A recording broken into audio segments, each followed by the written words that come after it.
So scammers never stop, as we know. They work around the clock to steal your money and identity, but there are ways to tell if you have been targeted by a scammer. Joining me this morning is Public Affairs Officer at the FBI Jacksonville office, Amanda Videll. Good morning. Thanks for being with us. Good morning, Jen. Thanks for having me. So I'd like to talk about these red flags that really never change, even though the scam itself does, Amanda. And if we could start, and we, as a member of the I team, Vic and I see this all the time. Often this is, asking for some kind of payment that's not your traditional payment.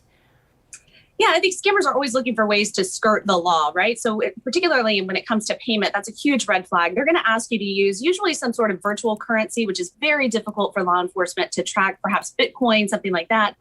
Or they're going to ask you for a gift card. And we've talked about this before. They'll ask you to go purchase a gift card and then call them and give them the number off of that gift card. And then they can take the number straight from that gift card. They say that it's out of convenience for you and for them. But at the core of it is that they just don't want law enforcement to be able to trace them at the end of the day. And we always, think that this is never going to happen to us, and I'm never going to turn over any kind of personal information. But it's amazing how convincing they are with this sort of establishing this kind of sense of urgency, specifically helping you spot red flags that rarely change, despite the fact that scammers often change their tactics to try to steal your personal information or money. Amanda's joining us via Zoom this morning. I want to pick up our conversation, Amanda. Thanks for that pause. I appreciate it. It happens with breaking news.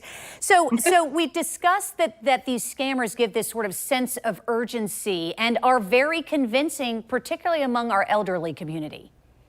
They are. And I think one of the tactics that really works is they put some sort of fear in you, whether it's fear that you're going to go to prison because you owe some sort of fine, maybe fear that one of your family members is hurt and needs your help, or maybe even fear that the scammer themselves, who has developed a relationship with you, perhaps a romantic relationship with you, that something bad is going to happen to them. And they need you to act right now. You don't have time to think. You don't have time to consult with any of your friends or family who may give you other advice in terms of providing them with payment. They need you to do it right now, and they need you to do it in secrecy without talking to anyone. And so these are all big red flags in terms of what these scammers use, and they are targeting the elderly. We know that last year, actually, we just had a report that came out earlier this week, the 2020 Elder Fraud Report.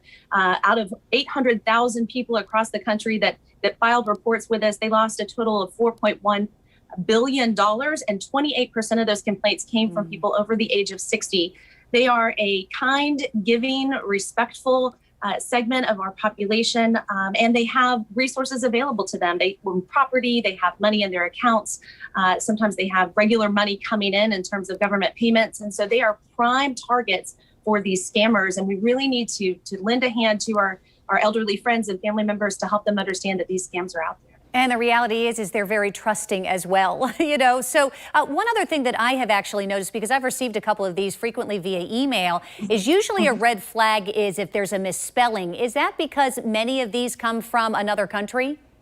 It is. Yeah. A lot of these actually originate from overseas. So English is a second language. Now, that's not to say that if it doesn't have some sort of spelling or grammar error, that it isn't a scam, because they are certainly evolving and getting better over time with their techniques.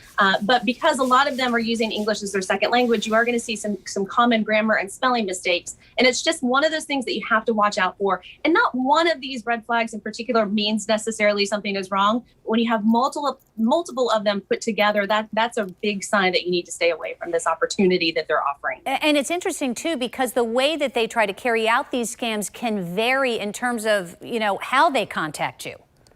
Sure, they can contact you via email. They can actually talk to you over the phone. There are ways for them to disguise their phone numbers as well. Remember, they're going to do whatever they can do to try to avoid law enforcement detection in the future. So they're going to create accounts.